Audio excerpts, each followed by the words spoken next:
Lăsați să și la puțin la noi să-l pe acest canal. E bine să jucăm Full Draft 18 și mă jucați un alt joc care se numește Full Draft Pack. Sper că o să vă placă. Am avut aici formația 4-3-3. Poate dar o să vedeți, o să jucăm și jocul ăla. Bernardo Silva. Pe Iniesta.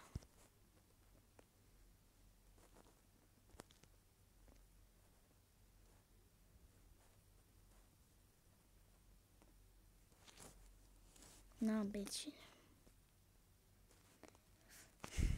Să zicem că cel mai mult de aici mi-a plăcea Nainggolan, dar pe Nainggolan să iau. Marcelo.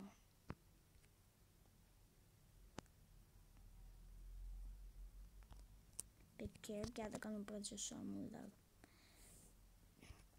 dar cred că mă văd prost în facecam, deci cred că facecam o să-l dezactivăm. Pentru că nu sunt atent să mă uit bine în facecam, deci o să-l dezactivăm pentru clipuri. Decât la intro, când sunt atent la facecam. Îl luăm pe Ter Stegen.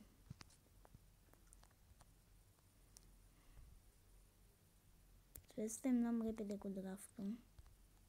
Pentru că timp nu prea am așa mult și... Aia. Javi Martinez, da. Lasă pe... acolo pe...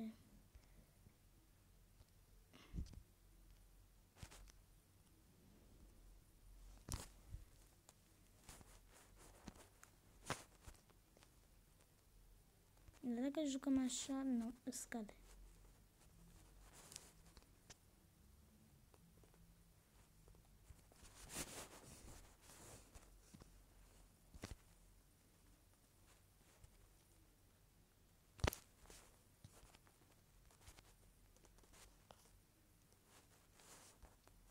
E de sale, dar parcă l-aș băga pe Jordi Alba, chiar dacă nu prea e Kensi cu Ronaldo.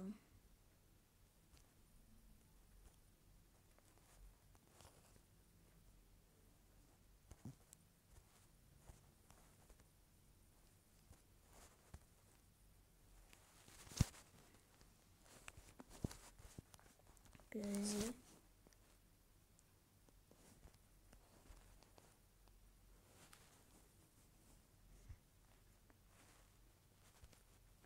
Guanfran și vom încerca să jucăm, uite, cu Guanfran. Nu știu cum o să mai joc, de cine să bag. Dar dacă încercăm noi chestia asta, nu prea ne ajută, dar dacă îl dăm așa, într-un fel ne ajută, în alt fel nu.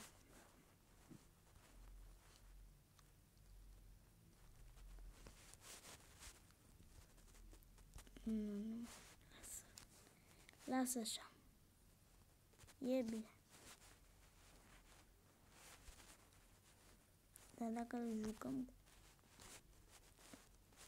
Nu, vreau să joc o Ter Stegen pentru că am jucat în ultimele drafturi cu Adrian. Și vreau să terminăm decât din filmul de 3 minute. Ok, haideți. Hai cu draftul ăsta, improvizăm cu Jordi acolo. Dar vreau să văd dacă e în stare să facă ceva. Pentru că acolo Isco, nu. Mamă, bă, ce... Adică ne-a condus Sampdoria, dar reușim să întoarcem scorul.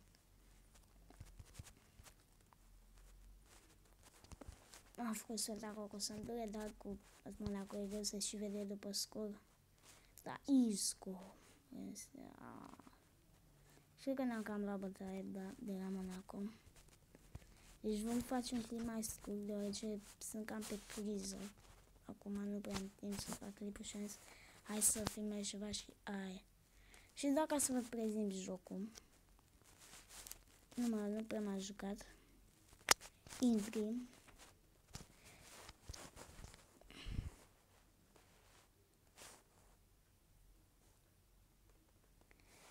Nu vreau să joc. Nu.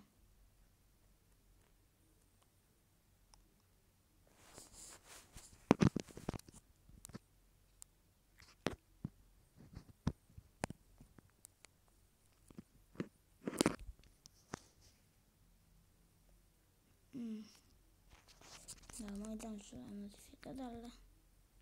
Hai, mă. Da. Deci ăsta e și... Ok, și dacă intrați aici la Open Pack, nu vă dă decât să deschideți pachete. Bun. Ce trebuie să faci în jocul ăsta? Ei bine, trebuie să deschizi foarte multe pachete, când își pică de jucători duplicați, să-i dai cu Excel și să strângi coins. Eu nu am coins pentru că nu prea m-am jucat. Dar am un jucător care e duplicat. Ter e bine.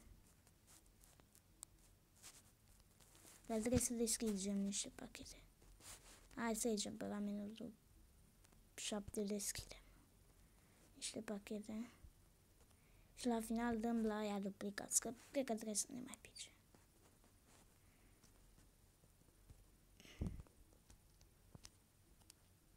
Dar dacă nu ne pică jucători duplicați, doar vă fac gen un fel de tutorial așa de deschidere. Doar cât asta trebuie să faceți. Deschideți foarte multe pachete care sunt infinite.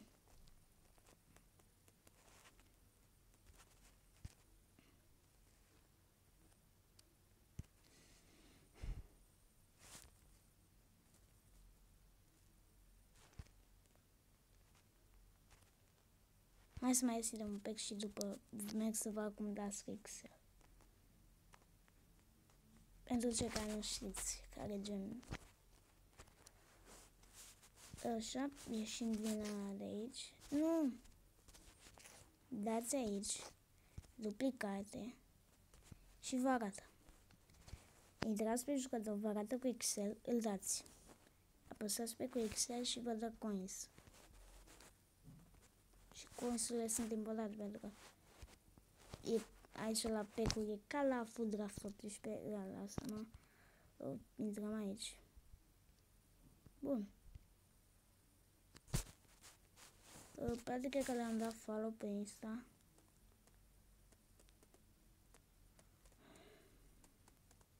Nu o să fac asta în clipul ăsta, lasă-mă să ies. Bun. Și la pack-uri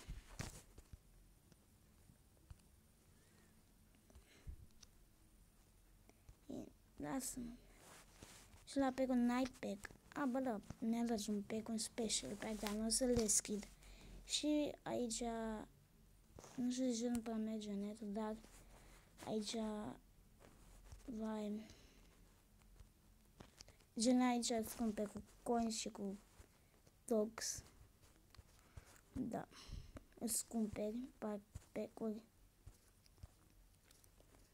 Dar trebuie să strângi foarte multe coins din jucători duplicați. Cam acesta a fost episodul de azi și nu de astăzi să-mi scrieți și în comentarii dacă mai vreți episoade cu Food Pack. Dar dacă o să văd că susțineți episodul ăsta, o să mai joc episoade de Food Pack. Eu am fost aici și ne vom revedea data viitoare. Nu aici.